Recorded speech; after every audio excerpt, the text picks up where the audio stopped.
Assalamualaikum warahmatullahi wabarakatuh. Perkenalkan, saya Warsono, CGP Angkatan 9 Kabupaten Benoa Selatan, Provinsi Sulawesi Tenggara. Asal sekolah SMP Negeri 32 Benoa Selatan. Baiklah, pada kali ini saya akan melakukan kegiatan sebagai upaya pemenuhan tugas modul 2.3, yakni tentang coaching untuk supervisi akademik. Pada kegiatan kali ini, saya akan melakukan aksi nyata yang meliputi adalah kegiatan pra-observasi, observasi, dan pasca observasi bersama teman guru sejawat yang bertugas yang melaksanakan pembelajaran di kelas 7B. Pada kegiatan pra-observasi, saya sudah bersama dengan salah satu guru mata pelajaran pendidikan agama Islam, yakni Ibu Siti Fatona SPP.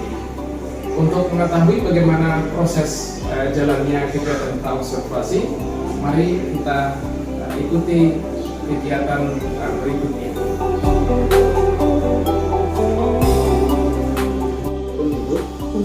Hari ini kita akan melakukan observasi sebelum ibu melaksanakan pembelajaran di dalam kelas. Pra-observasi ini merupakan bagian dari kegiatan supervisi yang dilakukan oleh seorang guru dalam kelas. Kegiatan pra-observasi ini meliputi pengecekan untuk melihat langsung kesiapan ibu di dalam membawakan materi dalam kelas. Yang dicek tentu saja perangkat pembelajaran, meliputi RTP, kemudian media yang sudah ibu siapkan untuk mendukung pembelajaran di dalam kelas agar murid itu lebih bisa dengan mudah menerima materi yang disampaikan. Boleh saya lihat RTP-nya?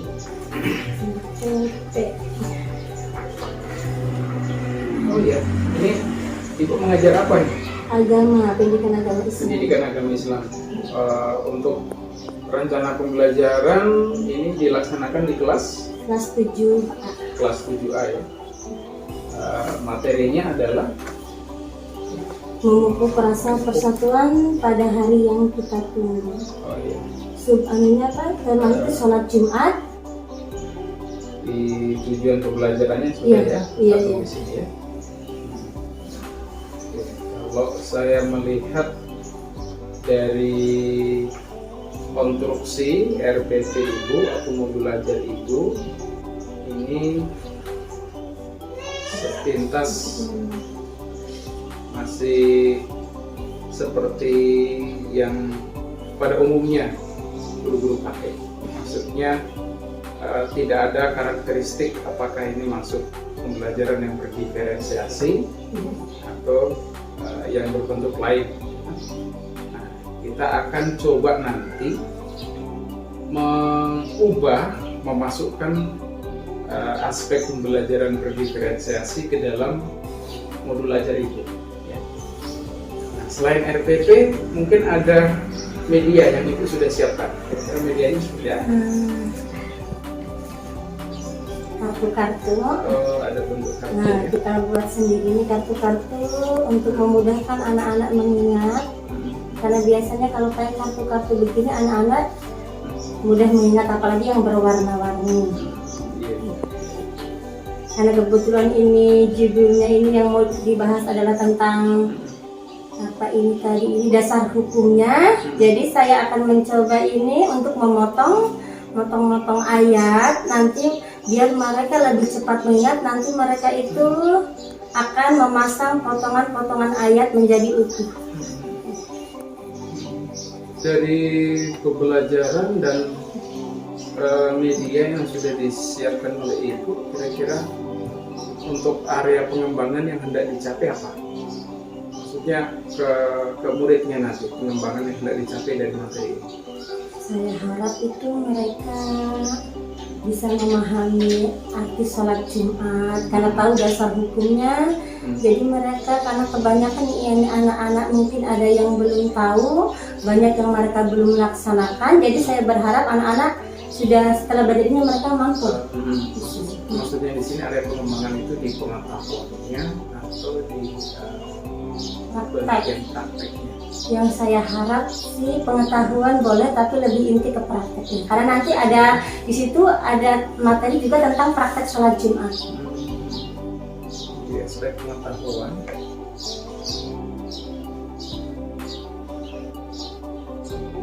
dan prakteknya. Kalau di praktek tuh di dalam bentuk pelaksanaan ya? Pelaksanaan.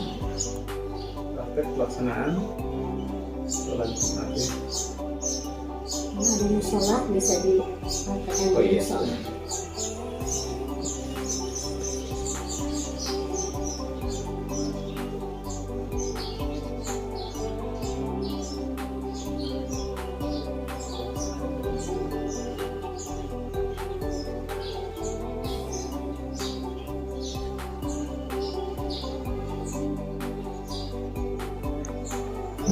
Kemudian strategi yang sudah disiapkan Ini kemudian dalam ada bentuk kartu nama ya. ini. Ini. Oh, iya. Ya, ya. Bisa. Menggunakan media yang murah meriah. Oke, bagus sih. Dasar hukum sholat Jumat. Bagus tuh Zen. Belajar. Bentuknya media ya. Kemudian ada Ini kartu. Ada kartu, kartu. ya. Kalau boleh tahu kartu ini fungsinya sebagai apa nanti dalam pembelajaran? Nanti kan yang pembahasan pertama kan menjelaskan dasar hukum, yang kedua kan ada syarat-syarat sholat Jumat. Di syarat itu kan ada syarat sah, ada syarat wajib. Setelah belajar ini saya mengharapkan anak-anak mampu membedakan mana syarat sah, mana syarat wajib. Nanti saya acak ini kartu, saya minta beberapa siswa, mereka mampu menerapkan, mereka mampu menempel, karena saya sudah kasih lem di sini, jadi nanti langsung dimasukkan mana yang masuk ke dalam syarat sah, mana yang masuk ke dalam syarat wajib. Jadi mereka mungkin berjamaah masuk mungkin di syarat sah, mereka tempel lagi. Jadi mereka saya berharap mereka mudah mengingat. Kartu ini apa sebutannya? Saya bilangnya kartu sih, kartu ya Bapak bahasakan sendiri lah. Kartu apa?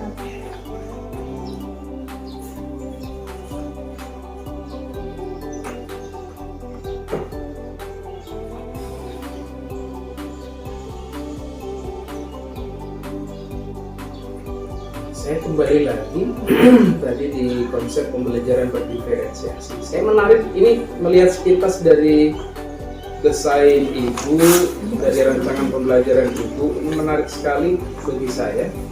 Saya sendiri penasaran bagaimana nanti prakteknya di dalam kelas. Saya membayangkan dengan penggunaan kartu-kartu ini, siswa nanti, murid itu nanti akan bisa terlibat secara penuh dalam pembelajaran, ya. Lebih antusias, Nah, insya Allah. nah disinilah sebenarnya aspek pembelajaran berdiferensiasi.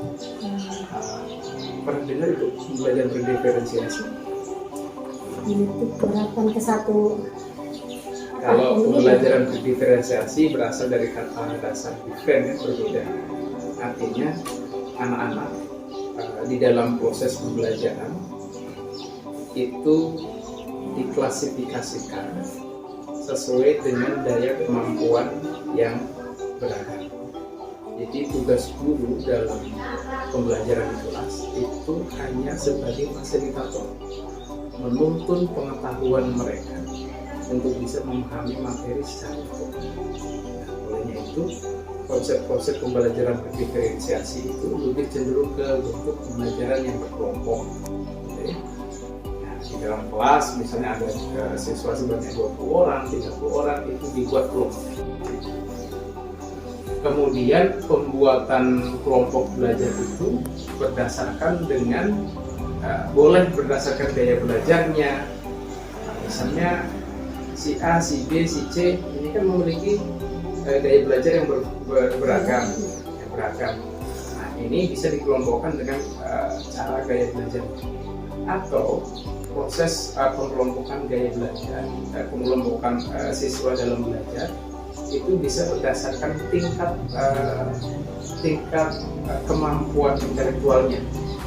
Kalau ini kategori menengah ke atas satu kelompok, bisa juga menengah ke bawah satu kelompok yang kalau dalam proses membaca diferensiasi itu ada disebut sebagai kelompok kecil dan kelompok besar. Kelompok kecil adalah kelompok yang anggotanya di dalamnya itu memiliki tingkat pengetahuan yang menengah ke bawah. Nah, inilah nanti dalam proses pembelajaran di dalam kelas, fungsi sebagai guru lebih banyak monitoring kepada kelompok kecil, lebih bisa mendampingi agar nanti dalam proses pembelajaran itu mendapat kesempatan yang sama ya, untuk bisa memahami materi yang disampaikan oleh ibu. Jadi di poin-poin ini, di poin kerangka RPP ibu, nanti di bagian kegiatan inti, kegiatan ini nanti bisa masuk misalnya di syarat mendirikan sholat Jumat. Ini kan masih penjabaran materi secara umum ya, penjabaran materi secara umum ini. Kemudian di kegiatan inti itu nanti karena ini basisnya kerja kelompok, pengelompokan belajar siswa nanti bisa dilakukan di sini. Misalnya peserta didik dibentuk dalam beberapa kelompok ini. Ini sudah terjabarkan secara eksplisit. Tinggal ibu nanti model mengelompokkan siswa yang harus lebih jeli. Kemudian sistemnya lagi, selain membuat kelompok belajar, tugas kelompok belajar adalah mendiskusikan, cocoknya. Kemudian mengumpulkan informasi melalui ini kan. Berikutnya lagi mempresentasikan ulang. Ini sebenarnya poinnya sudah masuk dalam kategori pembelajaran berdiferensiasi.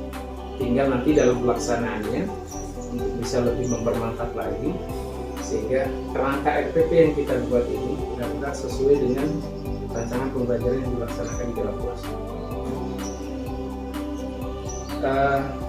Kalau dalam bayangan itu untuk pembentukan kelompok seperti apa nanti?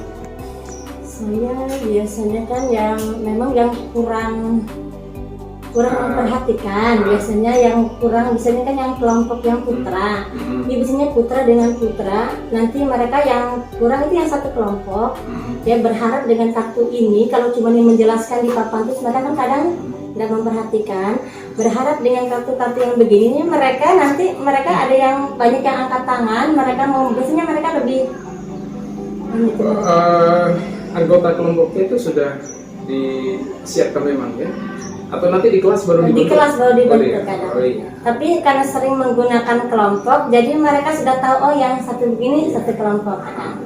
Dan nanti di akhir sesi pengerjaan kelompok, setiap kelompok tentu diberikan kesempatan untuk mempresentasikan hasil kerja kelompok di depan kelas. Kalau ada tugas iya, kalau enggak juga kadang dalam berkelompok itu saya kasih pertanyaan tentang materi tadi, nanti kelompok ini sudah berapa presentasinya mereka dapat, kelompok ini juga mereka banyak memahami enggak begitu maksudnya. Berarti rencana presentasinya ini siswa tidak harus maju di depan kelas. Cukup menjawab pertanyaan dari kelompok lain begitu. Saya yang bertanya, mereka nanti menjawab. Kemudian setelah tanya jawab nanti yang kartu ini. Jadi mereka dalam kelompok harus ada perwakilan yang maju yang memasang ini. Oke, berarti bagian dari bentuk presentasi juga itu. Karena dalam satu kelompok tidak harus maju semua. Enggak.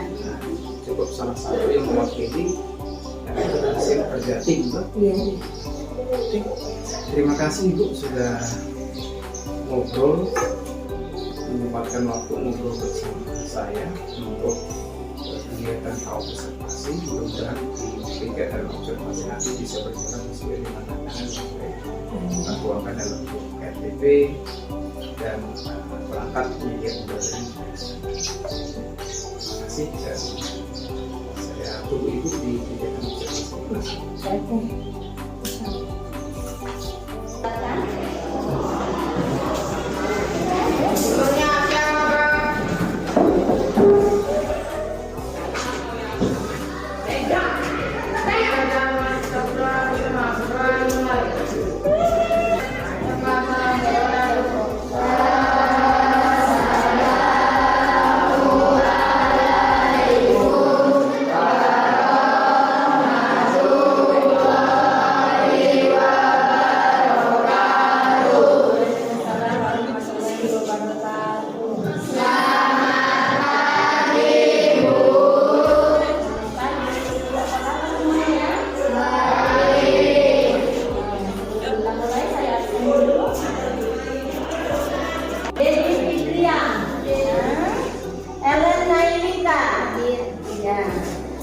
Nabil, alhamdulillah Nabil bisa masuk ya.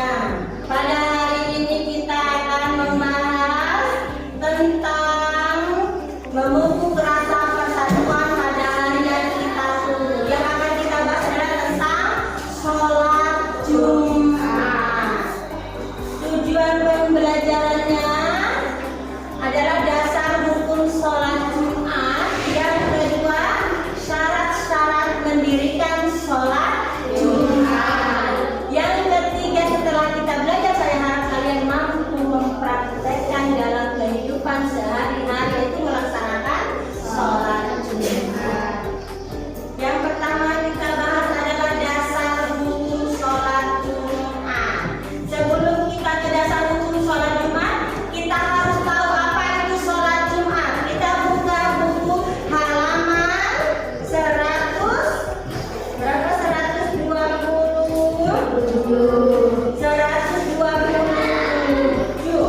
Apa itu sholat Jumat? Apa itu sholat Jumat? Coba dibaca. Sholat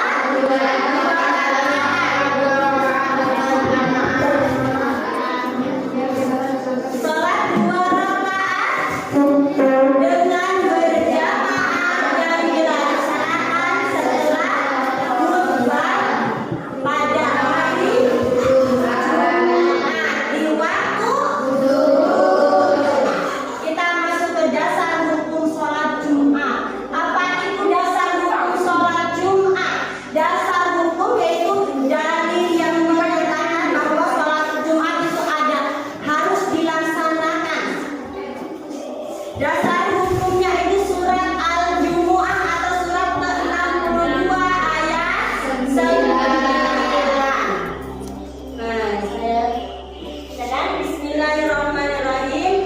Ya ayyuhalladzina amanu idza nudiya lis-sholati min yaumil jumu'ati fas'au ila dzikrillah wa dzarul bai'a dzalikum khairul lakum in kuntum ta'lamun. Al-Jumu'ah ayat 9. Ada dasar hukum melaksanakan sholat Jumat. Yang sholat Jumat, Jumat itu kata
Salat Jumat.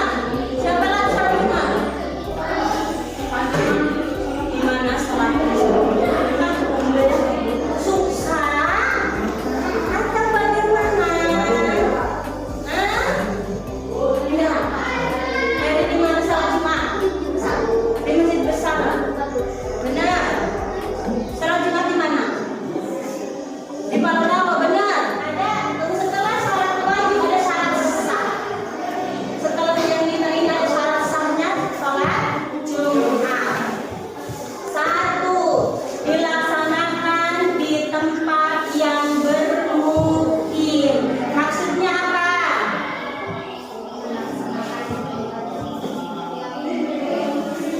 Yang seperti biasa ada penduduknya di daerah, bukan di hutan, ya.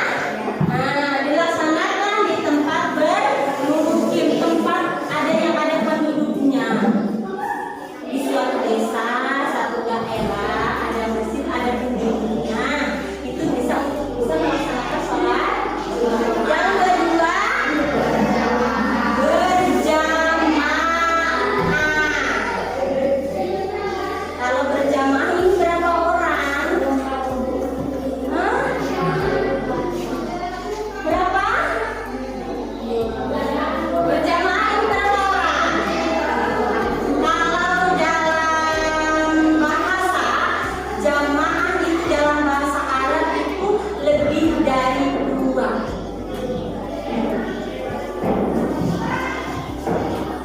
Ada yang muadzin, ada yang adzan, ada yang imam, ada yang khatib. Itu sudah berjamaah sah, nggak sah, cuma tidak lazim. Ada zaman Rasulullah pernah, ada yang mengatakan 40 orang baru sah, ada yang mengatakan 60 orang pada zaman Rasulullah. Yang mereka pada melaksanakan jual beli. Yang keempat, dilaksanakan dengan didahului dengan dua khutbah. Khutbah tadi itu yang lainnya tadi khutbah.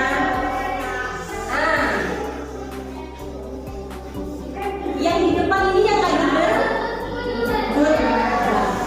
yang di bawah mendengar. Ya, bukan yang untuk tidur, waktunya sholat tidur berdiri, tapi mendengarkan. Ini ada imamnya, ada jamaah. Dia gambar lagi melaksanakan sholat Jumat. Ada yang mau ditanyakan?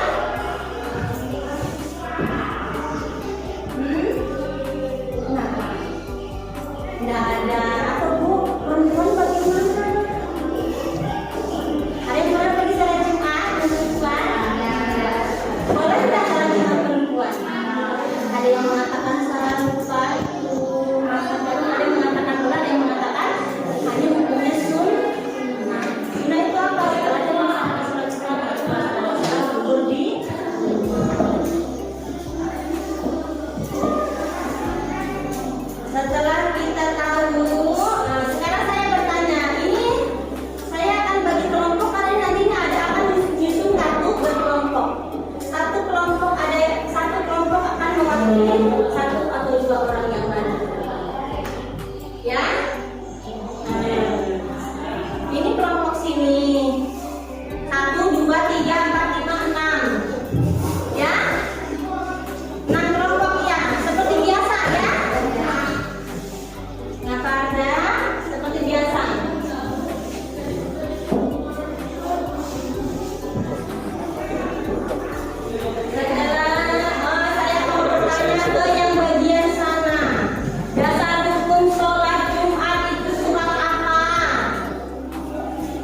Boleh. Masih apa? Syarat wajib ada syarat sah. Iya.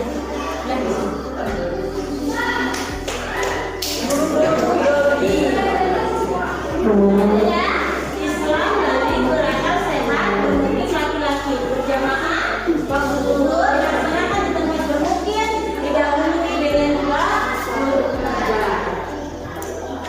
Sudah paham?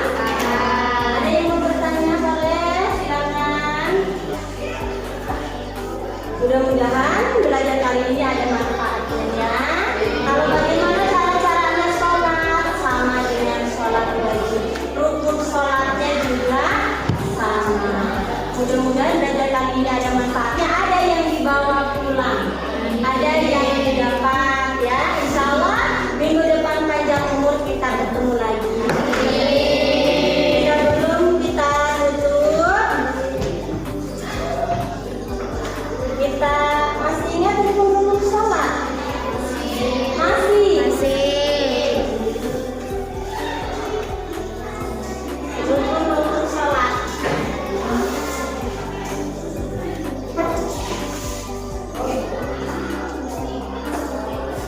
Nggak apa-apa ya? Jadi kalau mau bertanya rukun sholatnya bagaimana, kita hafalan ini tadi masih ingat ya? 1, 2, 3. Rukun sholat 17 semuanya. Yang pertama niat di dalam hatinya. 2 sempurna takbiratul ihramnya. 3 berdiri pada sholat fardunya. 4 harus membaca Fatihahnya dengan tartil sesuai urut tajwidnya. 5 ruku dengan ruku yang sempurna. 6 tumanina di dalam rukunya. 7 bangun ruku ini dan namanya. 8 tumanina diri tidaknya. 9 sujud lakukan 2 kali. 10 tumanina di sujudnya. 11 duduk antara 2 sujud. 12 tumanina di sujudnya. Yang ke-13 tahiyat akhirnya. 14 sujud tahiyat akhirnya. 15 baca sholawat salam atas Nabi sallallahu alaihi wasallam. Pada saat duduk tahiyat akhirnya. 16 assalamualaikum. Ke arah kanan itu wajib hukumnya. Ke arah kiri itu sunnah hukumnya. 17-nya tertib harus tabah. Itulah macam-macamnya rukun sholat. Rukunnya sama. Sholat Jumat juga insya Allah. Mudah-mudahan setelah kita belajar sholat hukum, sholat Jumat, dasar hukumnya kita tahu, khususnya yang laki-laki mampu melaksanakan sholat Jumat, melaksanakan diaplikasikan dalam kehidupan sehari-hari, bukan hanya sholatnya. Ya, mungkin itu saja. Insya Allah panjang umur kita ketemu lagi. Akhirul kalam. Assalamualaikum warahmatullahi wabarakatuh.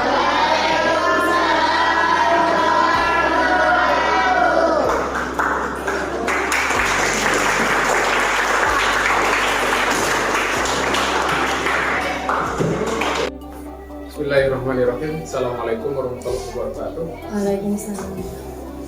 Alhamdulillah pada kesempatan siang hari ini sebagai bentuk pemenuhan tugas dari modul 2.3 yakni coaching untuk supervisi akademik, dan hari ini merupakan tindak lanjut dari proses observasi yang dilaksanakan oleh salah satu teman sejawat saya, yakni Ibu Siti Fatona. Dia mengajar mata pelajaran pendidikan agama Islam. Dan kali ini juga saya didampingi oleh pengajar praktik saya, yaitu Bapak Ibu Fernando, yang sekaligus akan memberikan masukan terhadap proses pasca observasi yang hari ini saya lakukan. Terima kasih Ibu Siti Fatona, bagaimana kabarnya? Baik. Pada kegiatan observasi yang sudah pernah Ibu laksanakan dan saya memantau jalannya proses observasi di kelas, ada yang ingin kita bincang-bincangkan Ibu.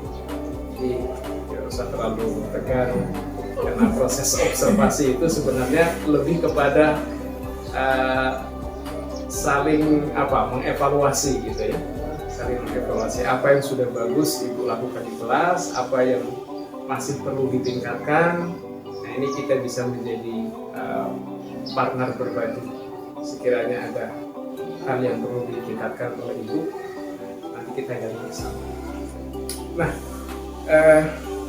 bincang-bincang kita tentu akan awali pada saat dulu pra-observasi. Ibu sudah bersama-sama saya untuk bagaimana melihat perangkat pembelajaran, sudah susun bersama, dan salah satu item yang saya berikan masukan itu hari adalah bagaimana merancang perangkat pembelajaran yang di dalamnya memasukkan unsur pembelajaran berdiferensiasi, ya.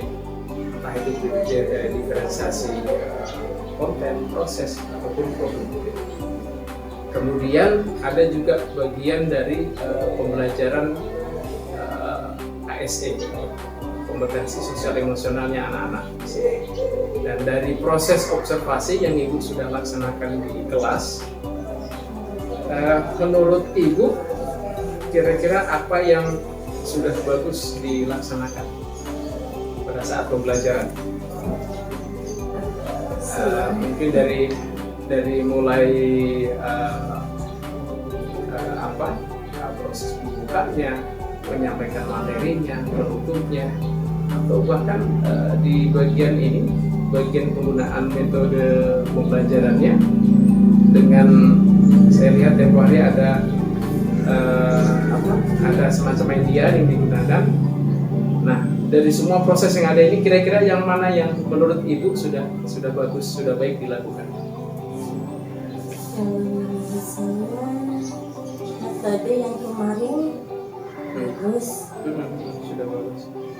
Cuma ada pas pembagian kelompok itu. Pembagian kelompok. Kayaknya kurang.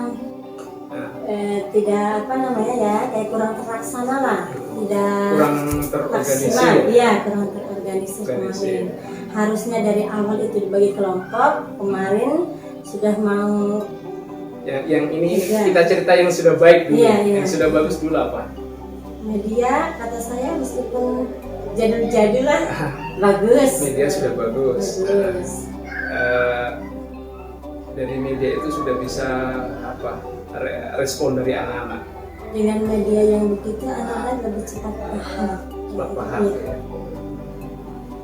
Nah, kemudian di bagian awal pembelajaran kita memberikan persepsi kepada anak-anak. Menurut Ibu itu sudah bagus membangun ingatan anak-anak. Menurut saya sih bagus. Bagus ya. Ya. Bisa diberikan contoh misalnya bentuk respon bagusnya anak-anak itu dari sisi apa? Macam saya bertanya, kan kita belajar tentang sholat Jumat. Mereka sudah belajar sholat Jumat itu apa? Iya. Jadi mereka dimintai, siapa yang masih ingat pengertiannya sholat Jumat itu apa? Silakan maksudnya kan ini kan mereka pegang buku masing-masing. Sholat Jumat itu apa? Mereka ada yang meskipun tidak semuanya ingat, tapi ada yang ingat, ada yang tidak. Itu diingatkan karena kita akan membahas tentang dasar hukumnya salat Jumat itu yang kemarin. Ada salah satu siswa yang menjawab pertanyaan-pertanyaan itu. Kalau tidak salah kemarin ibu menggunakan strategi pembelajaran itu kooperatif. Kooperatif itu cirinya bukan melibatkan siswa dalam satu kelompok untuk aktif dalam pembelajaran, lebih kepada tutorial. Artinya dalam satu kelompok itu kalau ada siswa yang kurang paham, teman satu kelompok itu membantu menjembatani pemahaman. Ya, nah itu dalam pelaksanaan kerja di kelompok itu sudah maksimal belum ya? Kalau yang kemarin kita laksanakan belum sih. Belum. Terus kira-kira untuk bisa memaksimalkan peran serta siswa dalam pembelajaran, menurut Ibu apa yang kira-kira yang harus diperbaiki lagi gitu, untuk pertemuan yang akan datang? Kalau siswa itu kan kalau ya mungkin metodenya dengan medianya itu. Kalau siswa kan kalau kita nggak pakai media kadang saya juga kadang begitu kayak ngambang anak-anak. Jadi kalau pakai media apa ya? Jadi anak-anak bisa cepat paham. Samping itu anak-anak mungkin responnya bisa lebih bagus lagi. Lebih menyenangkan. Lebih menyenangkan, dan kalau menyenangkan otomatis mereka akan aktif. Iya. Jadi membangun rasa senang dulu dalam belajar itu penting. Itu yang tadinya tidak pernah angkat tangan jadi berani angkat tangan karena mereka pikir saya sudah paham, saya berani menjawab. Iya. Dari yang saya lihat kemarin penggunaan media itu kan karena materi pembelajaran Ibu kan lebih menekankan kepada ini kemampuan anak-anak untuk memahami ayat. Kemudian medianya dibuat dalam bentuk potongan-potongan kertas yang berisi ayat itu. Iya. Kira-kira ada enggak semacam bentuk terobosan baru atau inovasi baru media yang berbentuk lain gitu, agar nanti anak-anak lebih tertarik lagi dalam pembelajaran? Karena yang kemarin kan baru memasangkan potongan-potongan ayat, kemungkinan pertemuan berikutnya kita bisa melengkapi ayat yang kurang. Ya, masih menggunakan kartu itu tadi. Ya. Nah, kita ada beberapa potongan ayat, kita sambungkan itu, kita simpankan kartu yang kosong, jadi nanti mereka sambil belajar menulisnya. Ya, kalau di bahasa Indonesia itu teks rumpan namanya. Iya. Kalau di materi Ibu dengan cara seperti itu tadi, itu mungkin lebih menantang siswa ya. Yang tadinya mereka menulis itu apa, meskipun mereka mungkin sambil lihat dulu, tapi pada saat mereka maju menulis, mereka akan tulisannya bagaimana, mereka coba mengingat kembali tulisan. Iya. Jadi nantinya misalnya pembelajarannya tentang ayat, siswa diharapkan ini di indikator gitu. Siswa dapat menyusun potongan ayat menjadi sebuah ayat yang utuh. Baik, itu tadi kalau kita cerita, kita ngomong, kita bincang-bincang tentang apa yang sudah baik yang Ibu sudah lakukan di dalam. Nah, sekarang menjadi koreksi kita semua. Jadi bahan koreksi Ibu. Kira-kira apa yang kurang bagus yang membuat Ibu ingin ditingkatkan lagi dalam pembelajaran? Banyak kurangnya sih, banyak. Kira-kira bisa disebutkan satu dua item? Salah satunya mungkin saya ingin siswa mungkin lebih antusias lagi, mereka lebih aktif lagi, mungkin dengan kita rubah modelnya, kita perbaiki lagi, saya harap anak-anak lebih antusias lagi. Kemudian yang kedua itu kayak pembagian kelompok, karena yang kemarin kurang maksimal, mungkin ke depannya lagi kelompok akan dimaksimalkan. Kemudian di kelompok itu nanti kan tidak semuanya yang bisa semua, jadi nanti yang kurang itu mereka saling mengisi sama yang sudah bisa lah istilahnya. Jadi saya lihat kemarin kan proses pembagian kelompok kan hanya berdasarkan urusan tempat duduk kan. Iya. Kemungkinan ada ide lagi untuk kelompok memodifikasi model pembagian kelompoknya seperti apa. Yang pernah itu mereka menghitungnya 4 kelompok, 1, 2, 3, 4, 1, 2, 3, 4. Jadi yang nomor 1 dengan nomor 1, nomor 2 dengan nomor 2 begitu. Gitu ya. Iya. Jadi dengan cara seperti itu, komposisi dalam satu kelompok ini memiliki pengetahuan yang beragam ya. Karena kalau dari begitu kan anak saya dengan ini saja, saya dengan ini saja, mereka memilih teman-temannya yang sudah bisa. Jadi yang belum bisa mereka melawat. Ini saya dengan ini lagi. Jadi kalau begitu kan, jadi mereka mau tidak mau harus itu. Saya kira ide bagus itu. Kira-kira kapan ini kita mau aplikasikan dengan adanya inisiatif baru itu? Insya Allah pertemuan-pertemuan berikutnya mungkin di kelas yang berbeda. Mudah-mudahan nanti pada kegiatan observasi berikutnya, pada kegiatan pembelajaran berikutnya, apa yang menjadi kelemahan-kelemahan ibu, kekurangan ibu bisa terpenuhi pada pembelajaran. Semoga. Ibu sudah pernah berapa kali di dalam proses pembelajaran itu dilakukan supervisi, entah itu dari kepala sekolah, entah itu dari pengawas, sudah pernah? Saya baru kali ini. Jadi pengalaman baru ini ya. Was-was, Bapak minta begini. Saya bisa pada Bismillah, saya mau belajar. Otomatis namanya saya guru, saya juga tidak selamanya pintar, saya ingin tahu kekurangan saya di mana. Dengan dia supervisi kan, dia pas evaluasi otomatis betulnya kurang ini. Jadi kita mau belajar menjadi lebih baik lagi. Nah ini menjadi catatan kita semua. Jadi perasaan ibu ketika mengajar tidak ada orang lain kecuali hanya ibu dengan siswa. Suasananya itu ada perbedaan ketika ada orang lain yang berada di situ. Gitu. Oh pasti ada rasa grogi mungkin. Nah kadang ngomong dengan siswa saja kan kayak biasa. Tapi kalau ada yang mengawasi, ada yang saya bisa enggak ya, Bismillah. Mestinya sekarang ini kan paradigma supervisi sudah mulai bergeser. Ketika ada guru yang supervisi, posisi saya sebagai observer itu jangan dianggap sebagai orang yang lebih tahu dari ibu, tapi ibu menganggap saya itu sebagai partner, sebagai mitra. Gitu. Suatu saat saya juga akan meminta ibu untuk mengobservasi saya, agar saya juga tahu kelemahan saya ada di mana, apa yang sudah bagus yang sudah saya laksanakan di bagian mana gitu. Jadi anggap itu sebagai mitra. Tidak ada perasaan grogi, tidak ada perasaan cemas, takut dan sebagainya. Anggap saja Pak Wan nggak ada. Tapi secara keseluruhan, menurut saya proses pembelajaran yang ibu bawakan kemarin di kelas 3 itu cukup bagus. Ya, adapun hal-hal kekurangan di bagian mana dan tadi sudah disebutkan ibu ya, itu manusiawi. Dalam artian tidak ada manusia yang sempurna. Sepanjang kita mau berbuat, tidak.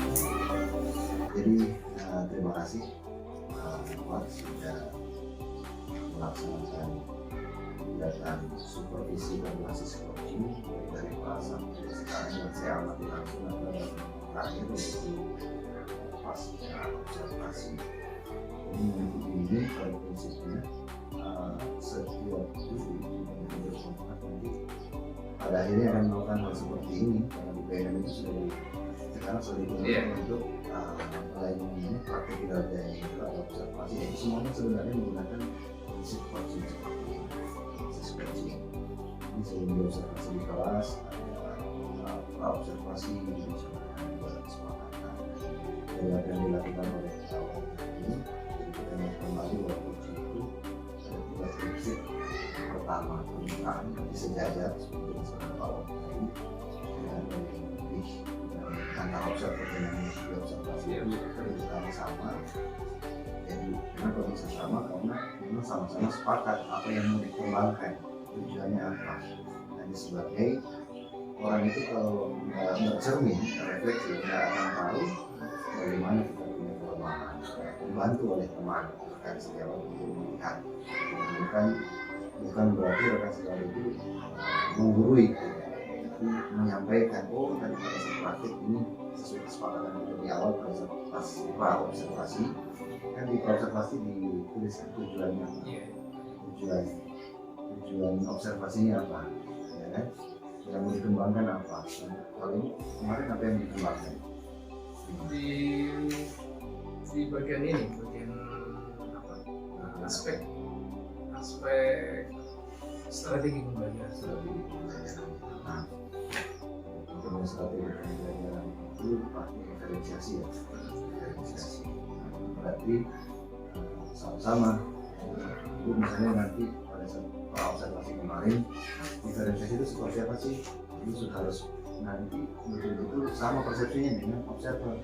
Oh, diferensiasinya apa nanti? Oh, jangan sama terapkan ini di bagian kelompok berdasarkan ini belajarnya. Nanti minta tolong jangan mati ya Pak. Seperti itu di pra-observasi. Jadi ada kesepakatan bersama. Jadi bagaimana pembagiannya nanti? Oh, seperti ini. Terus bagaimana bisa tahu gaya belajarnya berbeda? Itu sudah lakukan asesmen belum? Nah itu di pra-observasi sama-sama. Itulah yang harus dilakukan sebelum diobservasi. Sama halnya nanti ini yang dipraktikin ya. Yang teknik begitu juga. Kepala sekolah sebelum mengobservasi berbicara dulu dengan guru. Kalau misalnya yang diambil disiplin positif, di situ ada indikatornya, ada rubriknya. Si guru dengan kepala sekolah harus sama persepsinya. Kenapa? Pemahamannya harus sama. Contoh misalnya kayak belajar. Kalau misalnya ibu paham, kawasan tidak paham dan mengerti. Nanti pada saat observasi ibu sudah melakukan, kawasan bilang belum. Nah, ini itu pentingnya pra-observasi. Jadi sama betul persepsinya. Jadi tidak ujuk-ujuk kepala sekolah langsung masuk ke kelas langsung menilai, tidak seperti itu. Itu seperti si zaman lama.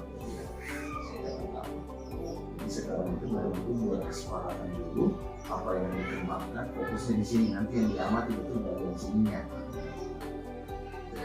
Jadi betul-betul hanya satu muter dipersempit ruang untuk pengamatannya oleh observer supaya fokus. Jadi kalau saya amati dari sisi coachingnya menggunakan alur PK ya, tujuan sudah walaupun mungkin dengan video yang menyampaikan ya, kalau kita mengikuti alur PK harus itu setara dan lebih banyak sudah ada indikator ditemukan. Kemudian di proses kreatif pertanyaan menggali juga sudah banyak orang itu yang perlu saya keluarkan di situ. Fokusnya tadi baru menggali ke permasalahan dan apa yang dilakukan, tapi belum menggali potensi itu apa untuk mengatasi. Pada akhirnya ibu bisa menemukan solusinya sendiri dari permasalahannya tadi. Contoh misalnya tadi ibu dari pengelompokan saya masih bingung tadi, masih banyak yang ini. Jadi saya kira itu, jadi inilah yang nanti harus dilakukan pada saat kinerja di PNM seperti ini prosesnya. Jadi ada pra kepala sekolah. Di sini siapa yang mau observasi? Saya observasi, oke, saya diobservasi. Saya mengobservasi 4 orang guru. Kita harus paham misalnya indikator yang dipilih apa. Contoh, aktivitas interaktif.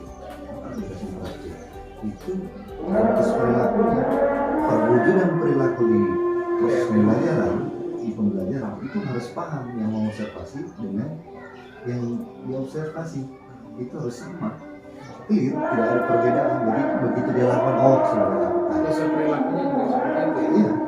Jadi, makanya fokus perilakunya itu dimasukkan ke dalam RPP atau modul ajar. Jadi observer itu tinggal melihat di RPP, oh dia lakukan di kegiatan permukaan ini, oh dia lakukan di kegiatan inti, oh dia lakukan di kegiatan harusnya seperti itu. Jadi setelah observasi kita diskusi lagi seperti itu.